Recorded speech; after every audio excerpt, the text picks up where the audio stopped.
Welcome back to the Strength and Speed Podcast. I'm your host, Evan Perperis. Not joining me this week is Brenna Calvert. However, it is a full line. I do have my entire terrain race relay team on the line. This episode is brought to you by Synergy Sports. Synergy Sports makes OCR products like climbing, like rig grips. They make a floating pegboard type thing, and they make a bunch of other contraptions you can put on your house. And one even that attaches to the tailgate of your car, so you can turn your car into a mobile OCR gym, or actually rather be a truck. So you turn your truck into a mobile OCR gym. So check them out, www.synergysports.com. They're made by the same guy, Rob Butler, who owns Shale Hill, the permanent OCR facility in Vermont. So first up, we got Miles Keller, who joined me previously, co-host of Link Endurance. Miles? How's it going, man? Thanks for having me back. I think I'm going to try and be like a MVP on the Strength and Speed podcast and see how many times I can get back on your podcast. You're the first recurring guest, so you get credit there. I gotta hold the record, man. I'm going for more. I love talking to you. You and me just have a real good organic conversation about OCR. Yeah, we had some good ones in the car driving back from Terrain Relay. We probably should have recorded a couple of those. Yeah, we went on and on literally for hours. You guys missed it. Well, anytime you get like OCR fanatics like you and me together in the same spot, we're just going to go on and on and on about all of our thoughts and beliefs and everything we think during the day at work that we can tell no one else because nobody else cares about OCR that we work with. Absolutely. I get tired of explaining what OCR is. It's basically a weekly occurrence. I have to explain it. Be like, have you heard of Spartan? Have you heard of Tough Mudder? And then I kind of go from there. So. And then you have to explain like I run competitively. I don't just run to, finish basically. So that's always a challenge. Last week, tell me, is it? It's like one of those color runs, right? Oh my god, I'd lose my shit. I was like, oh god, like I'm used to people saying, oh, like a Tough Mudder. I'm used to that, but when this is a color run, I just shook my head and I was like. Yeah, sure, it's like that, but with obstacles. So there's like walls you have to jump over, barbed wire you have to crawl under. You just at one point you're just like, they're not gonna get it. All right, so let's before the two of us just run our mouth, let's introduce the rest of the team. So we also have Ryan Owen on the podcast. He's our 18-year-old, our young buck on the team, and was our strength specialist at Terrain Relay. Has also podiumed at Terrain Race before and Rugged Maniac. Say hi, Ryan. Hey guys. Good to have you, Ryan. Thanks. Yeah, thanks for having me, guys. Good. And then, what are you studying right now, Ryan? Aerospace engineering. Whoa. Cool. Nice. So the dude's a beast and he's smart. And our fourth member of the team is Chris Polito. He was our floater, did a little bit of every leg of the terrain race relay. Has podiumed at Rugged Maniac before and also did pretty well, I think 11th overall at a 50K fairly recently. So, Chris, welcome to the show. What's up, brother? Thanks for having me on. I'm also a professional color run racer, so just like throw that in there. Fantastic. Also has a great wife, Samantha, who was our pit crew, who took care of us for the entire 24 hours. So big thanks to her. Yeah, she's the real star. Yeah, definitely, and she's at work. She kept track of our times. She knew when to send us out, and in the middle of the night we were trying to rest. Okay, 8 minutes to be at the line before Evan or Chris is back, and Ryan, you got this much time. Without her, man, we would have been a hot mess. Yeah, I think she said she got 20 minutes of sleep for the entire time, and as you guys know, we woke up at 6 or 7 on Saturday morning. Yeah, that's spot on. All right, so before we go before we go any deeper, let's just cover what the terrain race relay was like, because there was only about 40 teams there, so not that many people experienced it. It was the first terrain relay that they've done. Currently the only one scheduled for this year, although they said they're going to do another one in Houston. No date's been published yet. So, Chris, just take us through the general format of how it was set up and kind of how the kind of broad wave tops of the event. Yeah, for sure. So none of us really knew what to expect. We had some rules that we got emailed. But basically we showed up and there was 3 loops, a technical, a strength, and a speed. The technical was about 1.25 miles, strength about the same, and then speed, ended up being like 3 miles, I think. And so you had to do all those in order, and that counted as 1 lap. And then basically the team who had the most laps was the winner. They had 3 checkpoints for each of those loops. So basically, like Miles was saying, Samantha was basically walking back and forth with us all night and all day to each checkpoint and keeping track of when each person was going to be back so we could hand off the ever so lovely and coveted baton. Props to Brian, too, because he had to have when he says baton, everyone, it's a wooden stick. No. It's a baton. No. He had a fanny pack deal that we put the stick in that we could just buckle when we ran. So instead of like shoving it in our pants and getting splinters there, or holding it in our hand and getting splinters, we had a nice casing for it. So big shout out to Ryan. Thanks, man. Yeah.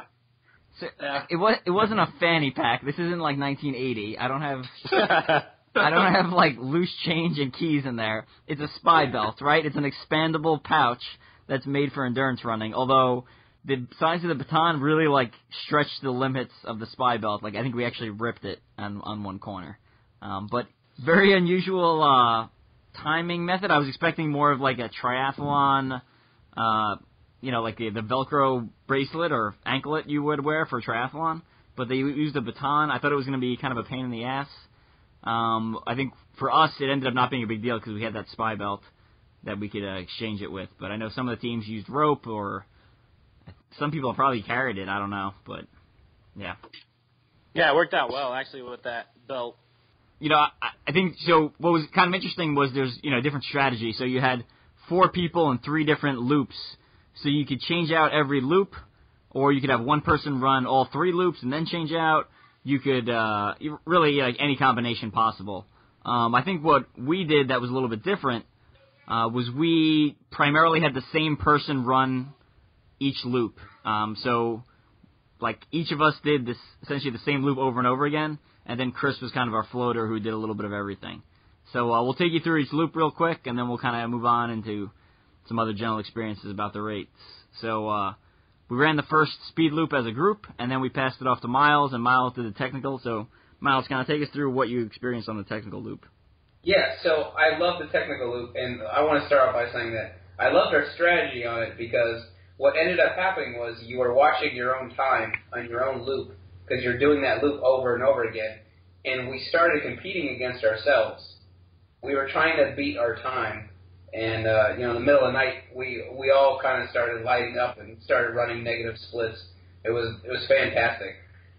And we also got faster on the handoffs. Before, what we were doing, as soon as you hand me the belt, I would clip it around my belt, and then jump on. The first obstacle that was right there at the transition point was their rig. And they had 3 different lanes, and nobody in their right mind used the far left or right because they were the harder lanes. The middle lane was just straight cannonballs. There's about 4 or 5 of them to a pipe. And you transition the pipe, hit the bell, and run. How we got faster in that was really smart is that when you handed it to me, instead of me taking the time to try and clip it around my waist, I would just bite it. I'd put it in my mouth, and then when I got through the rig, I would worry about trying to put it on as I ran away. I think we saved some seconds there, like in the long run. Hey, I forgot to tell you, Miles, I was putting that down my pants, actually. Oh, God, no. No, I'm just kidding. I'm gonna go in the shower after this and turn off the fetal position. Talk about all the spooning that happened in the middle of the night. God, that's gross. Now you traumatized me. All right, anyways, back to the course. So after I put that dirty thing in my mouth and got through the rig, and then got down about I'd say about 400 meters, you came up to their traditional wall. I guess it's about 16 feet, 14 feet, something about that, but it has a rope. So you just lean back and climb the rope as you go up. You go over, and then when you go through a little desert running to their cargo net, that's kind of awkward. You have to traverse a couple beams, and then the cargo net is just on the top, and then it rolls off the end, but it's still suspended. So what made this difficult was that when we have the belt on, it made me pop the belt off with a timing chip. So I had to always be putting my hand behind my back checking for it. But you go right from there, you roll over, and then you go to their Tarzan swing. And I didn't see many people having a problem on Tarzan swing. This one is a little easier than most terrain races. I believe they'll have 4 ropes that you have to traverse across. This one only had 3. And then one of the lanes had 2 ropes, but they were further apart. So I used those 2. And it made less swings. It saved time. And then you go from that about another, let's say almost 400 meters. You make it down to the cargo net, to their normal cargo net, where big shout out to the guy who was volunteering. Wonderful guy. He was like real sprightful and energetic the entire night, rooting us on. Man, you guys are doing great. I don't know how you're doing what you're doing. Just really wonderful man. One of the best volunteers I've ever met. He kept us energized all night long. So we swing through that, and then you would run past where they have the rope climb closed off, because I knew at some point they were going to open that up. Run past that, and then that's probably about a half a mile. That part is a good distance run to where they have their longer cargo net. That's just, it's not high, and there's a balance beam you have to walk up again to a long cargo net, which I finally got a good strategy down for. If anyone's interested, just message me, and I'll try and demonstrate the strategy for that cargo net. Because someone told me that David Quesada can run across it. I'm thinking, man, how in the world can you run across this?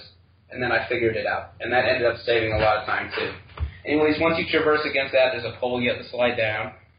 And then you'd run to the final obstacle of the technical loop was their monkey bars suspended over water. And fortunately for me, I'm a little monkey. Flew right through it, no problem. But in the middle of the night where it did get hairy was when they shut off the monkey bars and they wanted you to go through the water. And keep in mind, I realize this is Arizona, and for those of you who've never been to Phoenix or Arizona, it does get cold. It ends up in the nighttime in the desert. And so we still had to jump in, and that was cold, but fortunately they did turn the monkey bars back on. So I only got cold once. Switched my pants and shoes. Thank God I had a change of everything. And then that's where I would hand it off to Ryan for the strength loop. Yeah, so the technical loop was a total of 1.25 miles and pretty much had all the obstacles that I would call, fun obstacles from OCR. So rigs and nets and monkey bars and all that stuff. I'd say it was taking about, our team between 10 to 12 minutes, depending on which lap, to do that section. So stayed fairly consistent most of the night. And then so that we passed off to the strength section. So Ryan, just kind of take us through some of the obstacles on the strength section. So after Miles handed it to me, he got all the fun obstacles, I think. I don't know. Yeah, but that's true. The strength loop was horrible. Yeah, it started getting pretty hairy in the middle of the night. But we go through these really tight tubes, which is never fun. It's kind of had to army crawl through those. And then we went and grabbed a 25-pound rec bag. Culverts. Huh? No, the tunnels are culverts. Oh, yeah. But and then we had to grab these 25-pound rec bags and run around a barn. I'd say it was probably about 300 yards or 300 yards around the barn. About halfway through the night, they changed it, so it was a double rack bag carry, so you had 225 pounds, which was, I'd say, more awkward than anything. So after that, you ran around and you got to the tractor pole, which is just a cement block connected to a chain, and you have to pull it probably about 200 or 300 yards again. And there's a lot of techniques for that. I usually just throw the chain over my shoulder. That usually works best for me. After that, we had a tire hockey puck, which I assume a lot of people haven't seen. It's kind of just a little tire, and you would get a sledgehammer, and you have to hit the side of the tire with a sledgehammer and go probably 10 or 15 feet down, 10 or 15 feet back.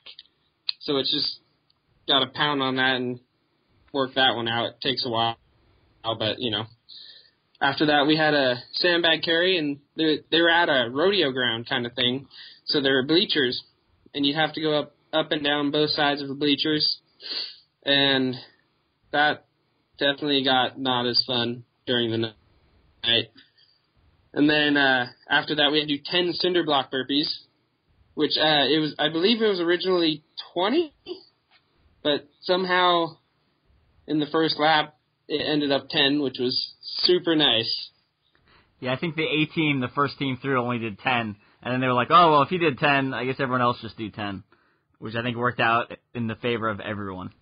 Yeah, I'm definitely going to have to thank them on that one, because that would have hurt to do 20.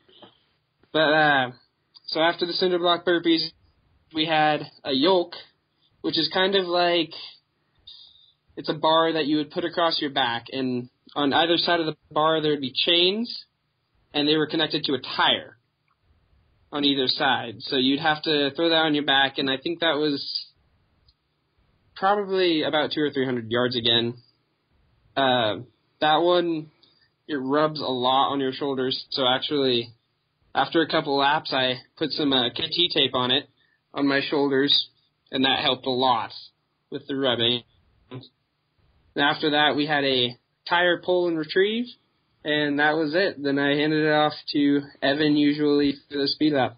Yeah, so the speed lap was 3 miles total, and we had probably about 10 obstacles. They weren't very hard, though, so it was like going over a pipe. One of them was a balance beam that I thought was fairly wide.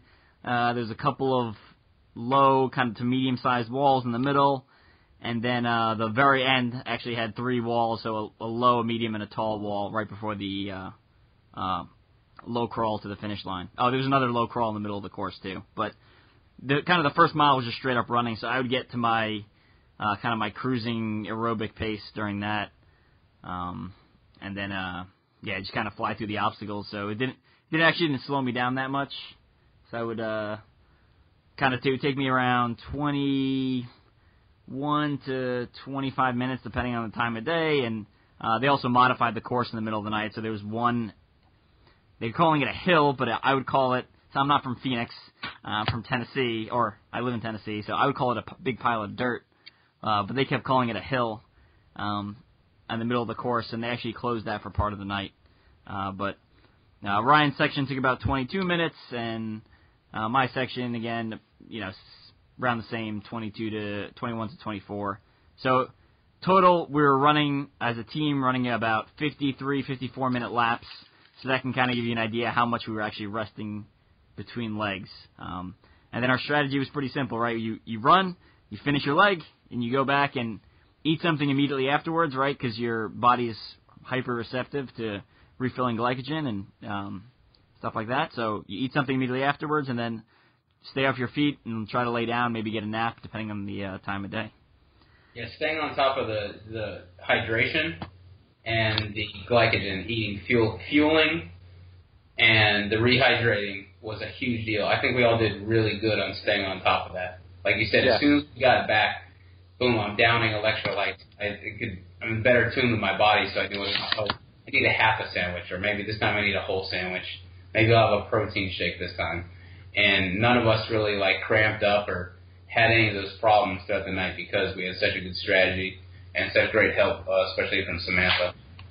I think right around, it was about 2 a.m. too, when I started cracking those Red Bulls. That helped a lot as well to kind of give me like a second wind. I recommend for ultra endurance racing is, don't start off with caffeine because because people already have the problem of starting out too fast. So I try to leave caffeine to the second half of the race, and preferably like as late as you can go without caffeine is preferable. That way it actually has an effect and, gives you that second wind like you were saying, Chris. Yeah, helped a lot.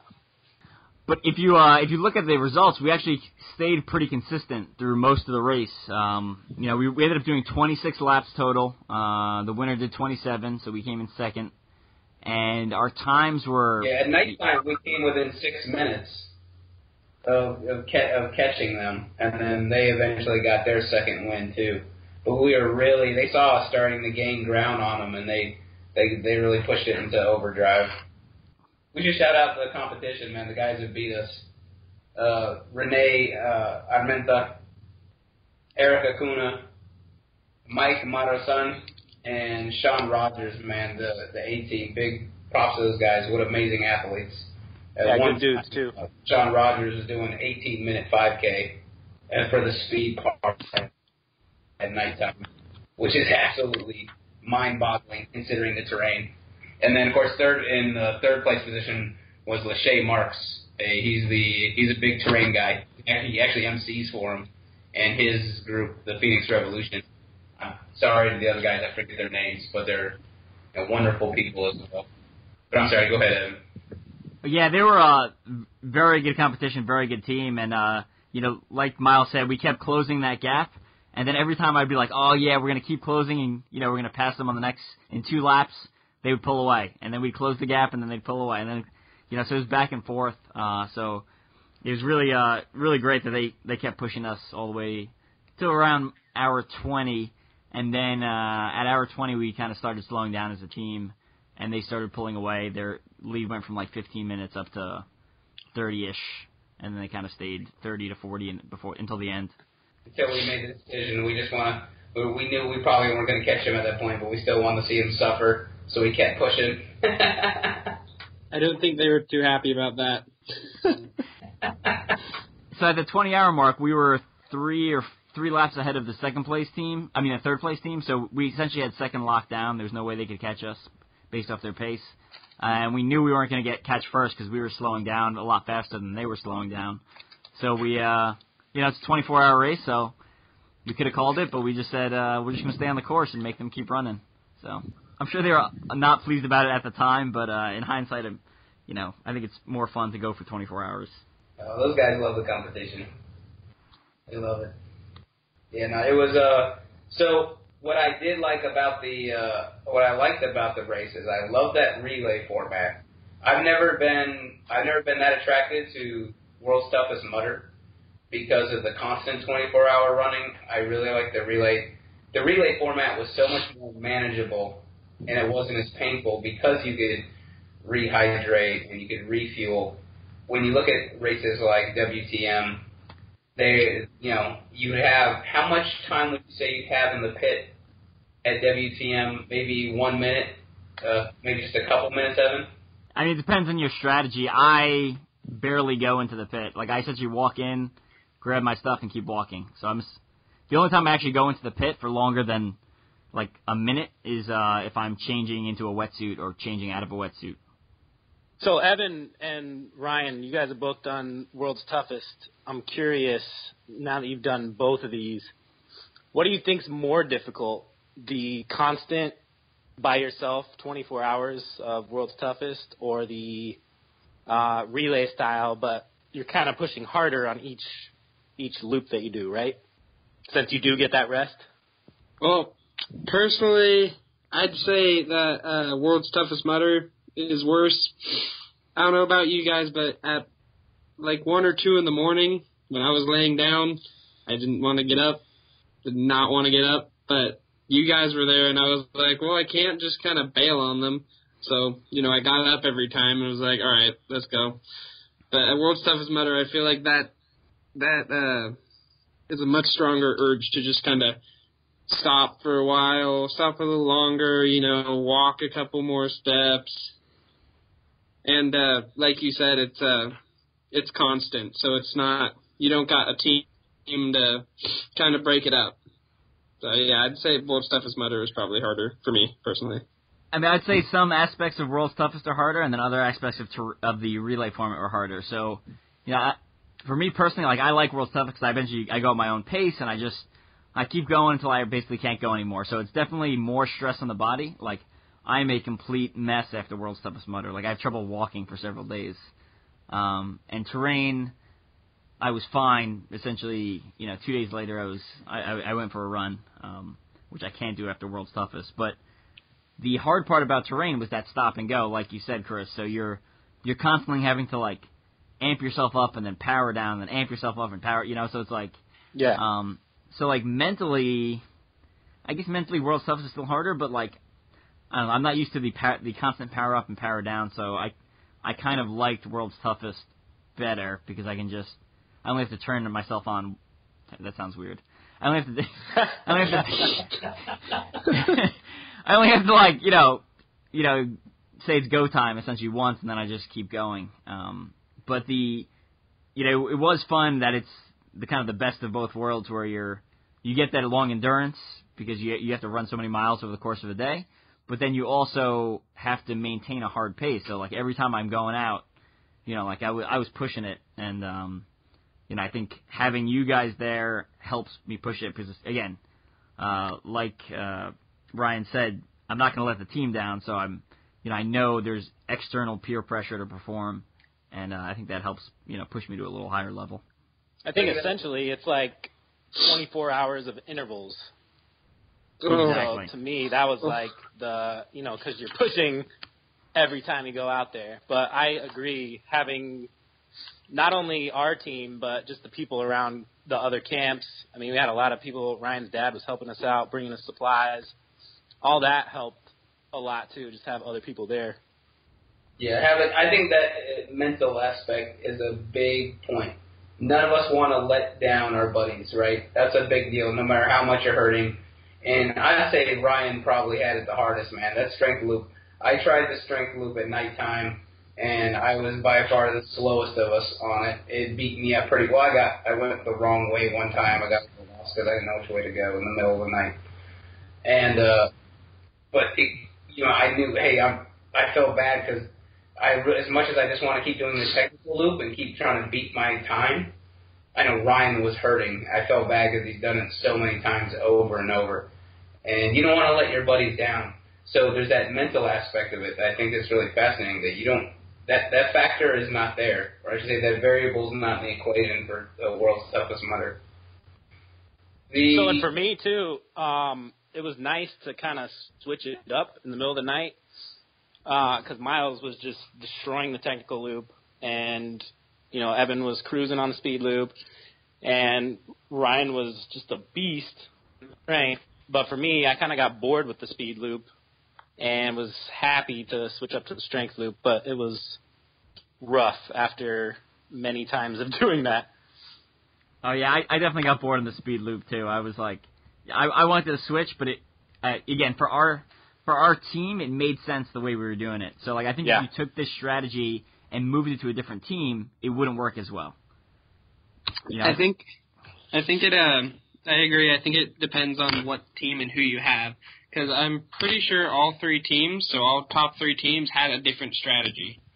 So I think it's just based on your team with that. Yeah. And now, before I mention any of the stuff that I would like to see changed, I want to preface it with, hey, I love Terrain Race. The owner, Jerry, and them, really great. They're open to criticism. You can talk to them. They're very approachable. It's not just a money thing. They really love the sport. The people that work for Terrain are some of the greatest human beings. They're just wonderful people that are really caring, and they recognize you. It's like, oh, man, welcome back. How you doing? Just great people. So a little constructive criticism. What I like to see in the future is the fact that there's maybe, like you said earlier, Evan, instead of the wooden stick with the timing chip nailed to it, a wristwatch, kind of like what CPG does, where it is a timing chip is on side of a Velcro wrist or ankle bracelet you can throw on. I would say for a relay, because you're taking it on and off, the wrist method would probably be best. I like to see that. I'd also like to see a separate category for a woman's team, because the more I thought about it, that strength was a problem. I'm not in the right time to mom about at the same time, but that strength would tear me up, and I only did it like one time. It took a jack dude like Ryan to tear up that every single time, and I don't think it's fair to pit the girls and the guys because of that strength. Like, I can understand the argument being made for technical because of all the technique of how you tackle those obstacles, and then the flat running. You can see the speed loop as well. It's straight. It was a lot of running with just some simple walls and air crawl. But I'd like to see that separate category for that. I think that'd be more appealing for the women too. So you have all guy, all girl teams. It's just not fair to put like our team up against an all female team with that strength loop. And I'd like to see like an official. I'd like to see medals for all the podium finishers, maybe special medals. They did have a special finisher medal for everyone that competed in terrain relay, so that was cool. That was a nice medal, but only first place got the special podium medal. I'd like to see an actual podium that you could like stand on. That'd be neat, and prize money. You know what I mean? And it's controversial. I don't really care as much about the prize money. It doesn't pay out that much anyways. But it's like free race entry or, something, man. It's just something for, especially when you're busting your butt for 24 hours. You're working hard. You like to take away something from it. What's strange about the medals that they gave everyone that participated, too, was that the race ended at 2 p.m. on Sunday, and they started lining people up and giving them shirts and medals at 10 a.m., so I just thought that was a little strange. Get out of there at a decent time, but that was a little strange. Saw a lot of people packing up camp and leaving right after they got that. Yeah, I agree. I think you got to at least make people sit in the pit for another 4 hours before you start giving out medals. You got to give out medals like at the 23.5-hour mark. Because how long does it take to give them out? 10 minutes. Yeah. I'd like to see that. I don't know what other criticisms would you guys like to see changed in that? No more double rack bag. yeah, that was awkward, man. You're right, it wasn't heavy. It's just 25-pound rec bags, but I'm glad you guys were trying to rest and you didn't see me running with those things because I had them fall down on me a couple times, and I ended up just hugging them because I couldn't balance them because of how long they are on my shoulder. I tried everything to stack them and just couldn't get them to, and then, you're trying to move at the same time. So I just ended up hugging them, but and that sandbag carry, there was a ton of those bags were torn, so there was sand everywhere, and just going up and down those bleachers was boring. I think at one point I was using like a farmer carry technique for those rec bags because it was just weird carrying them on my shoulders. But also, overall, I think I was pretty shocked at how well the event went. For it being terrain's first one and 24 hours plus of, managing the course and managing the campsites, I thought it was pretty amazing. I was shocked because I didn't know what to expect, and I was a little worried, to be honest. Yeah, I agree. I know previously me and Miles I think I had expressed that. I don't know if Miles did, but the race entry was super cheap. It was like $40. So we weren't expecting prize money. They didn't announce prize money ahead of time, so again, that wasn't an issue. Up until like hour 23:59 minutes, I was like, this was a great race. I had such a great time. And then like they go to give out the podium awards, and they give first place medals, and I hear Miles go like, "Oh, is second place and third get medals too?" And they're like, "Nope." And I was like, "Mother," So like. Again, I've been up for 30 hours at that point, so, like, I'm not really thinking that clearly. So So I just felt very upset with that ending. And all I wanted was just something special, to recognize all the hard work, our team had done. So could have left a little sour taste in my mouth. So I guess I'll get over it eventually.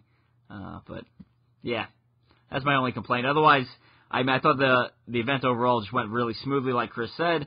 The format, if you were at OCRWC, the team event, it was very similar to that. So I thought they did a very good job with that. It was cool. I was just saying it'll be interesting to see how they iterate on it going forward. And that it was a beta, but they're definitely going to do it again. And I'm sure they'll only improve on it. But like you guys said, it flowed really well throughout the night. Besides the DJ playing that horrible music, and while we're trying to in the middle of the night, sometimes you're getting back to your tent, and I have a hard time falling asleep as it is. I just so desperately wanted 20 minutes, and I would lay down and hear Cotton Eye Joe blaring, or Big and Rich, just the most annoying music. They meant well. They play some good music too. I shouldn't say that, but that music was driving me up a wall, and I never slept, not once. So, kind of running down the line, let's run down with Miles, Ryan, and then Chris. If you could change one or two things you did as part of your training and preparation for this, kind of what would you adjust now that you know what you know after doing the event? So start with Ryan. Miles. Start with Miles. I tell you what, I would start having a day. I already have a strength day, but I would definitely have a day that's more like that strength loop. So I could have took more off Ryan's shoulders. I felt bad putting all that on him, but he was the fastest on that loop. He absolutely killed it. Amazing, man. That guy is he's strong, and he's got great running form, good technique. And I was by far the slowest for our team on that loop. And I would have liked to carry the weight there a little more. And because I did the technical loop it had the funnest obstacles for sure. Sorry guys, I think I had the most fun. I like that technical loop more and more. That's already what I love. But I would like to focus more on that strength next time. Gotcha. Ryan, what do you got? What would you change in preparation for this? I would have brought shoulder pads. I think you're serious too. Yep. No, but I probably would have, just grabbed some heavier things and done more running. That's pretty much it. Because unfortunately, I just got back from a ankle injury, spraining my ankle about 3 weeks prior. So that's why I couldn't help with the speed lap. So I probably would have tried to run a little more right before that. Maybe helped a little on that speed lap because I know you guys were hurting by the end. Yeah, definitely. Chris, what do you got? What would you change in your training? Honestly, man, I felt pretty amazing all the way up until hour 20. I felt prepared. I was shocked myself by being able to do the strength loop as much as I did. Because compared to Ryan, you look at Ryan, you're like, okay, yeah, he's our strength guy. You look at me, you're like, nah, there's no way. So I was pretty surprised I was able to get through that. And then, all the way up until hour 20, my legs just kind of gave up. But the only other thing, maybe more running at night, because once the sun went down, I think I spent more time than I needed to trying not to fall, rather than trying to stay fast and get through the loop. Right on. Yeah. One more thing that's interesting about that relay format too is that you really need everyone firing on all cylinders. I felt bad because I really started lighting up and I was doing fantastic in the middle of the night. I was getting faster and faster. But after that strength loop, I started getting slower back on my technical lap. Not by much or by a little. But meanwhile, Evan was still running negative splits. He was getting faster and he was gaining time for us. But say for myself, if I was taking 1 minute extra or around 45 seconds slower than I usually was in those laps, the momentum he was gaining, I'm using for me. And I felt I didn't mean to do that. I was just running. I was trying to run as fast as I could, but it hurts the team. So I would definitely try to learn how to maybe bite down and grit a little harder and really be more cognizant of my speed of I was running without looking at my watch, so I could maintain those negative splits through the entire time. I think you're being a little hard on yourself there. But, I think so too, man. I mean, it was a team effort. Everyone was putting out, what they had to offer. So definitely no hard feelings. Also, I had never met you, Evan, in person. I've only met Miles once. Like the four of us, we don't really know each other, have run with each other all that much at all. And I think we had one, video chat before this, and then one night before the race to kind of, get together and plan and strategize. So to do what we did kind of on the fly, I think is impressive as well. Yeah, for sure. That was a good time, man. The question is, I guess we'll just see in time whether or not we do it again, right? Will they see team strength and speed again? That's the question. I don't know. Depends. Are they going to give medals?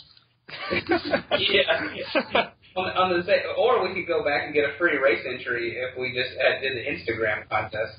Yeah. Oh, man. Evan made the joke afterwards that hey, maybe my priorities were misfocused.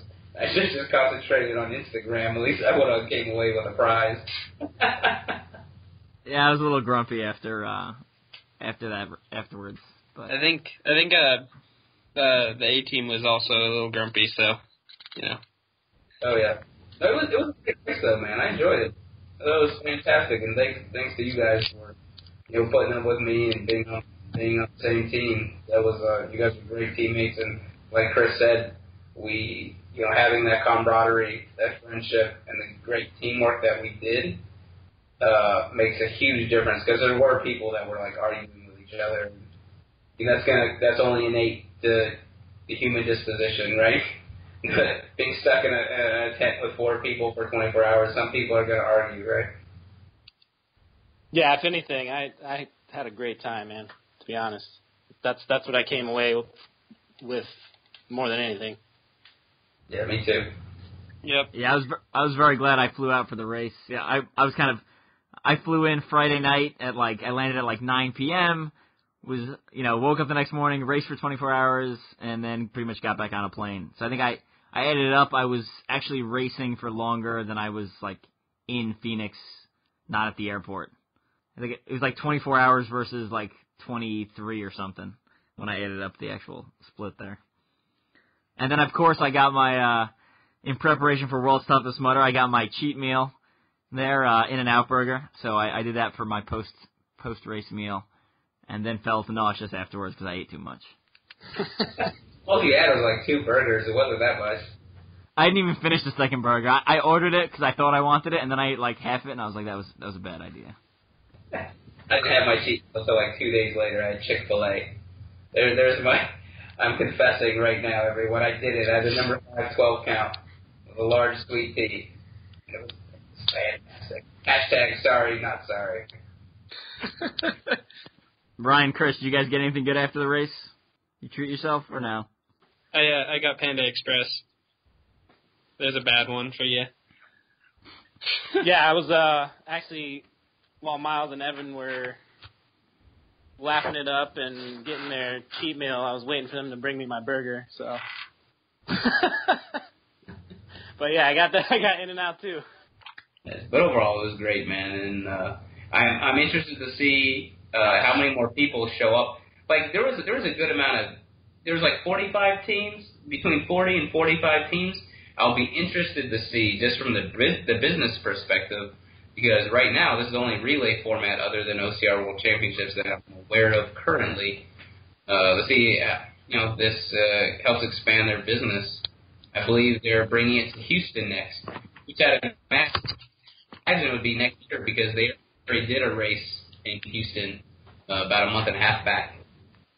Actually, I believe Shell Hill in Vermont does a endurance relay race, and so does True Grit in Australia. So I believe there's 2 other ones. I'm not sure the exact It's definitely not this format with like the 3 separate loops equaling a lap. It's just like a normal, straight up, you just do 1 lap of the course and then you can change out.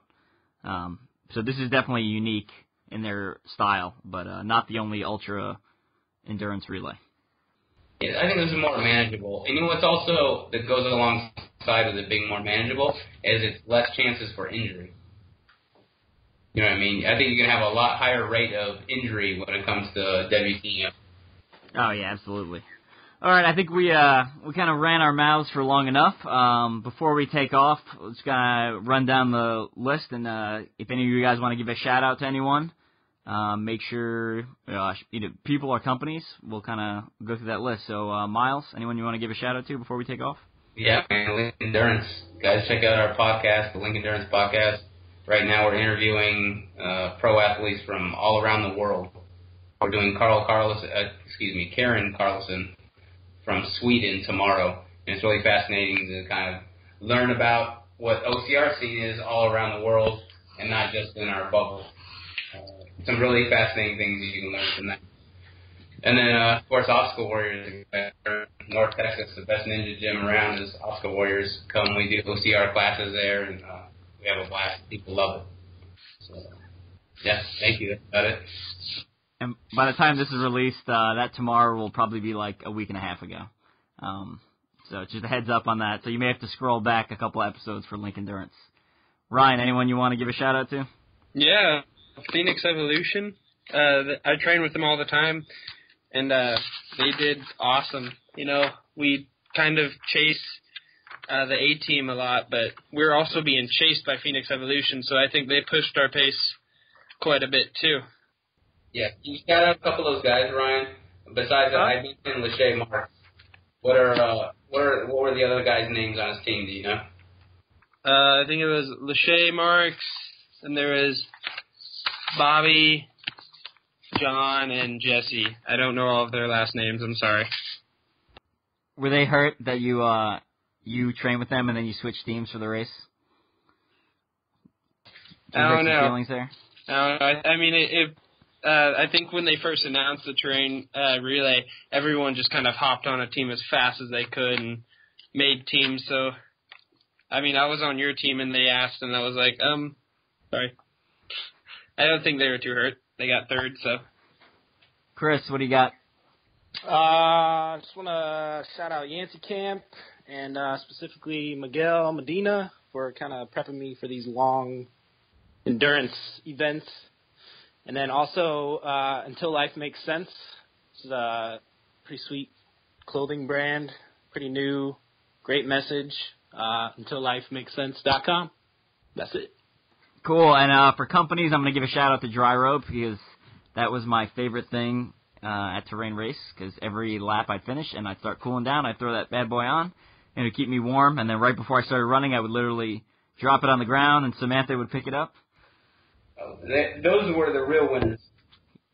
Yeah, so dryrobe, definitely check them out if you want to stay warm between laps for a relay, or you just want to stay warm and look a little ridiculous while at some races. And then also my wife for letting me fly out to a race for the weekend and then come back real quick. So appreciate all the... Yeah, I'd like to shout out my wife, Samantha, as well. Samantha was awesome at the event. So I know we said it once before, but can't emphasize how important it is to be... It's not always easy to be a pit crew member because you got to be very submissive, essentially. So when it's like, hey, can you get my headlamp, which is 5 feet away, they have to be like, yeah, no problem, even though they're tired too. So she did awesome and was super supportive and was making us sandwiches and making sure we were eating and making sure we weren't missing handoffs and stuff. So she did awesome. Definitely thanks, Samantha. All right, that's it for the Strength and Speed podcast. Guys, say goodbye. See ya. Thank you. Yep. Keep grinding. And we'll see you all next week.